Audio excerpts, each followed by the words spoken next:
We have a little bit of a problem here on the homestead. I have a little bit of a sore throat too, so if you hear that, sorry.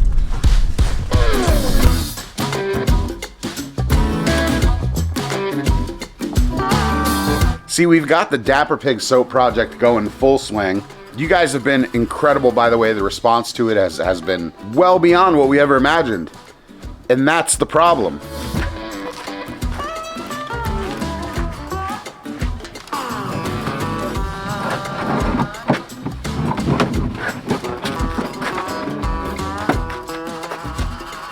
See, here's the thing. We only raise so many pigs a year. We have a limited amount of lard that we can use to make our lard soap. Seems kind of self-explanatory, doesn't it? And not to toot our own horns, but because we raise our pigs the way we do, and because there's not a lot of fat on them, there's fat in all the right places, but not in excess, we ran into a little bit of an issue. See, all of you out there bought soap that we make from lard, and then we made a whole bunch more soap to replace what everybody bought. And now we don't have much lard left. We have very little lard. We have enough for now, but if you guys keep showing up and keep buying soap and keep blowing our expectations of sales out of the water, we're gonna need more lard. And this little trip I'm about to take in Jackie's car is hopefully gonna fix the situation. Let's go, I'll tell you more on the way.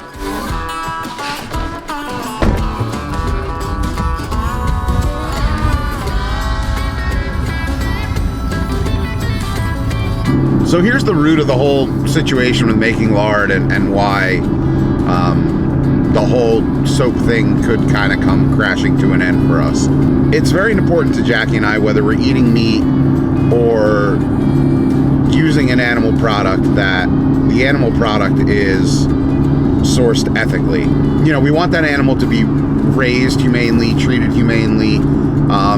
You know, one bad day, that's what a lot of small farmers and homesteaders preach is, oh, one bad day. And we believe in that concept. That's 100% what we're on board with. If I need lard, I can't just go to any butcher and say, hey, I need, 200 pounds of fat back, because that animal could be coming from anywhere. You know, they could say that, oh, it was, raised in a humane way or pasture raised, or I've heard even pork described as grass-fed lately, which total not true. So for us, if we're going to continue this, we need to come with a reliable source of fat that we can use to make our soaps with. As it happens, I was just cruising Facebook the other night. I had kind of written it off. I wasn't even thinking about it. And a farmer I know, who's another homesteader, they have a farm slightly larger than ours, she posted she was looking to clear some space in her freezers and move some fat back at a good price. And when I called and said, hey, how much do you have, thinking it would just get me through the interim, it turned out to be a pretty sizable amount. So I'm hoping that in visiting her farm today, I'll be able to solve a little bit of my problem. We'll touch base when we get up there. I should probably even mention who and where we are right now. This is Kate. Hello. She's at Birch Rise Farm in how do you say it? Sanburton? So Sanbornton. Sanbornton. I think it's Sanbornton, but it's Sanborton. Sanbornton, New Hampshire. She's bailing us out right now and probably going to be one of our fat suppliers in the future. You can have all the fat. There we go. We can have all the fat. So when you see, I'm actually going to have to change the labels because it says our own lard. But technically, I guess I'm buying it from you, so it is my own. You now lard. own it, yes. Whoa! Oh, what's up? You didn't like that chicken?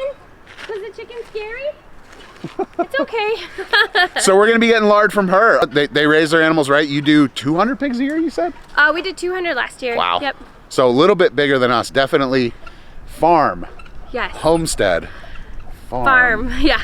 So Farm. It's my husband and I and the boys, and we do it all ourselves. My brother-in-laws help a lot too, That's which awesome. is nice. Just a family-run business. And how long have you owned it? Since 2016. Cool. Yeah, and we farrow here too, so we have our own pigs. We're in between breeding herds at the moment. We get our next ones in the middle of April. So one day, this is maybe what we'll do. And I will help you when you have to farrow. I know. I'm gonna definitely. You'll be my mentor, my pork doula, if you will. I have helped a lot of people. Cool. Kate and her family's farm is great because in my eyes, it symbolizes the perfect balance of having a farm, but also having a homestead. I mean, don't get me wrong, it's a sizable operation, 200 pigs, 1,200 chickens, I think she said 200 turkeys, or somewhere around there. That's a big operation, that's a lot of work. But at the same time, her husband works full time. She's able to kind of mind the farm at home. Really, not only is she running a homestead, because they're providing a ton of food for themselves, but she's also running a farm, and she's made the homestead profitable for herself. So we have the hoop house there. We're putting in a second hoop house down at the end of this road. We have 4 paddocks that are here, and they go in a wagon wheel system. So they all go into the center there. So this is the sheep one. This is kind of where we put the sheep when they're growing. Mm-hmm. And we section it off so that they can rotate here. And then the pigs kind of rotate between those 3 paddocks. And then they end in the center there.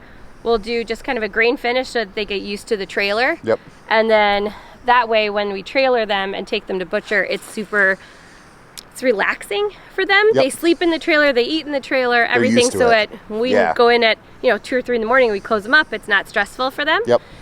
So that's what we do here. Cool. And then since I raise the black pigs, they're the Berkshire. Yep. We actually put them up in the woods up here in a paddock during the summer so that they can have a lot of water and shade.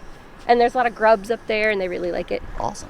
What I really like about Kate's farm, and why I think everybody should look to farms like that for inspiration, is that you might not be scaling up to the size that they are.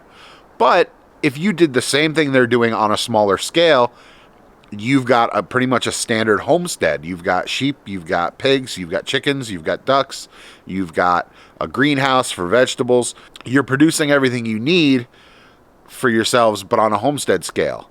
But if you scale that up, to what they've done, or even to the scale that we are doing it, you're now also growing for yourselves, but you're also making some money on the side. Putting money in your pocket from a homestead venture, that who cares whether it takes you into like small farm or homestead or farmstead or whatever you want to call it.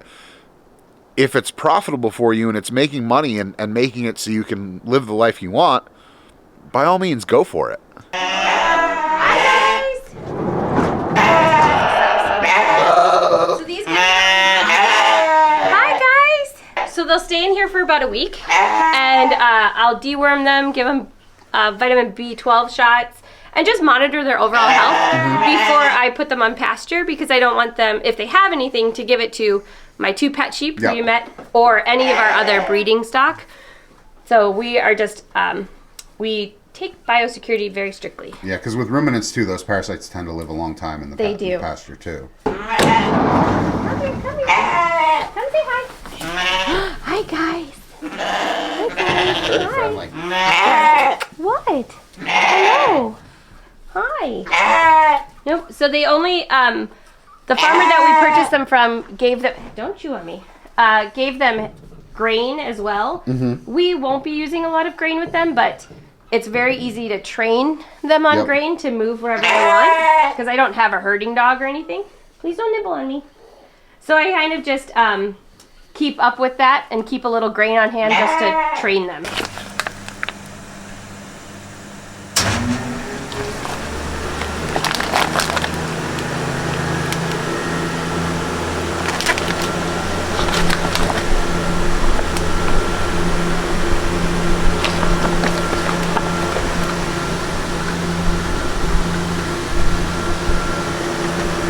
We bought an ostrich for Christmas, like a ostrich share. Yeah, it hung at 167 pounds. No way. Yeah, but it's super lean. The meat is just like, it's just like liver. Well, but there's a farm in Webster that does it.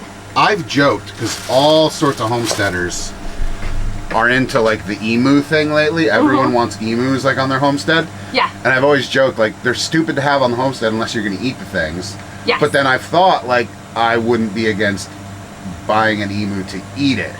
So, yeah, and so this, I'll have to remember what the farm is. I don't remember off the top of my head. I can look it up. But they're in Webster, and they use the chop shop in Northfield, which is a great custom butcher. They're moving to Samberton actually. They're really good. It's Matt Sanborn. I'm excited. So we do 100% Berkshire. We've tried the mixes in the past, and honestly, we weren't crazy about it. So we do pure Berkshire, and I'm actually a registered Berkshire breeder. What's your favorite cut? Where is it? I don't know what the cut. You remember? Oh, I know. But what did you ask for your birthday? What did you want to eat? Ham. Ham. Everyone loves ham. That's his favorite. It didn't move per se, but you know. Oh yeah.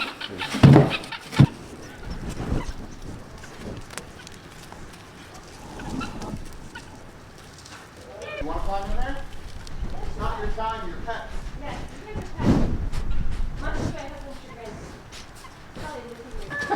Dum Dum. What is it with sheep and getting in the way of the Dum camera? Dum, move. Oh, yeah. Dum Dum.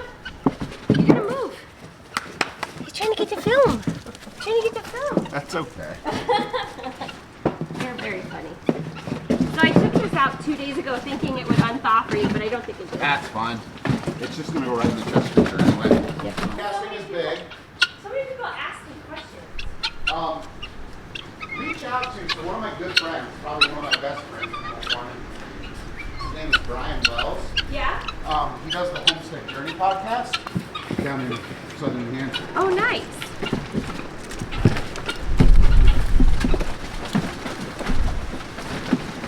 Okay. There we go. Just got this thing back. Oh, perfect.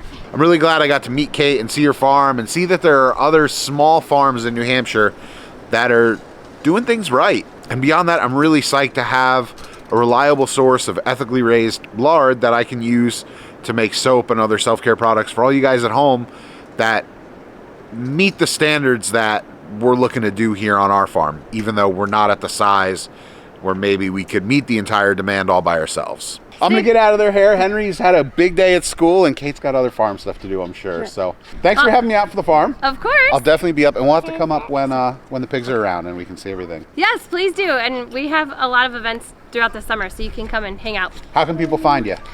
Birch Rise Farm on Facebook. Also, we have a website, birchrisefarm.com, where people can order things online. Cool, and I'll put all that contact info down in the video description below.